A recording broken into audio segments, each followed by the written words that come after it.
Music to me is a lot like poetry. Are you a poetry fan? Do you read poetry? Well, every now and then when I'm trying to impress my wife, I might read her a poem. Yes, I love poem. Yeah, I've got exactly. something for you. This is Open Book with Jenna Hager, and we have Tim McGraw. Hi. Just one of my favorite country singers of thank all you. time. Thank you. You know, I'm an avid reader. I mean, I love to read, and I'm a big fan of history in general, and my favorite sort of genre of books to read is historical fiction. I love that kind of stuff. You said you're an avid reader. Do you remember the first book that you really fell in love with, or being in high school and thinking, like, this book, I get this? Yeah, probably Tex.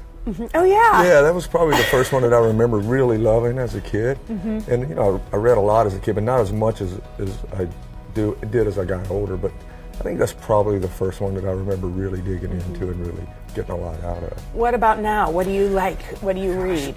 One of my favorites now, The Winds of War and War Remembrance are two of my favorite all-time books. But Edward Rutherford, a lot of his stuff I love to read. And there's a book, Kristen Henner wrote a book called The Nightingale that I think is love The Nightingale. It's one of my favorite books ever. It's so good. I cried like a baby for You about cried? 2 hours at the end of it. Yeah, I did. It was sad. Yeah, and then all of my kids have read it. My wife, everybody loves that book. So, yeah, Did you recommend it, or did Faith and recommend it to you? I did. I read it and recommended it, and they all read it and they all love it. So Don't you I got like being points the first? for that. Yes, yeah, absolutely. Being the first. Yeah. And what about your girls? Do you remember reading to them when they were little?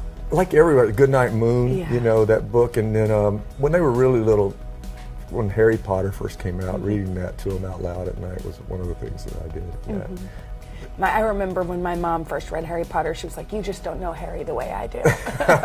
She had a particular love for him. What was the transition from writing music to writing a book like? You know, it's a different process. The thing about it for me is I can't write stuff down because I can't write as fast as I think. And when I try, I can't read what I've written down anymore. My writing's so horrible. And I can't type. So You can't type? No, I can't type. You never learned in school? Never learned in school to type. I'm terrible. I'm so technologically challenged. But so for me, it's more like dictating. I have to talk, and so Jon and I had to talk a lot, and then see what he wrote. But it was a different process. You know, when you're songwriting, you're looking at things from a more emotional point of view. When you're writing something in a book, for instance, I think it gets a little more cerebral. It's not quite the combination.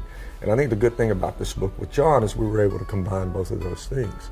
The heart and soul of music and poetry versus the sort of the cerebral prose that Jon writes. And the history. And the history is so fantastic. And for me, really the most interesting part, other than the history, is to watch the arc of the modern day songwriter and the arc of songwriters as it went through the different points of inflection in our history. So when you put it in the context of how music reflects what's going on at the times, it also reflects what's happening, but I think it also propels the conversation forward into a new direction as well. So music is a great way to look at things like that. Music to me is a lot like poetry. Are you a poetry fan? Do you read poetry? You know, I hate to say that. It's not that I'm not a fan. I just don't read a lot of poetry. Yeah, you're not sitting around reading poetry. I'm not sitting. Well, every now and then when I'm trying to impress my wife, I might read her a poem. Yes, I love poem. I've got something for you.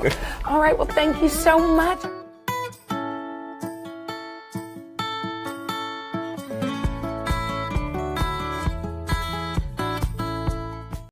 Hey, NBC News viewers, thanks for checking out our YouTube channel. Subscribe by clicking on that button down here and click on any of the videos over here to watch the latest interviews, show highlights, and digital exclusives.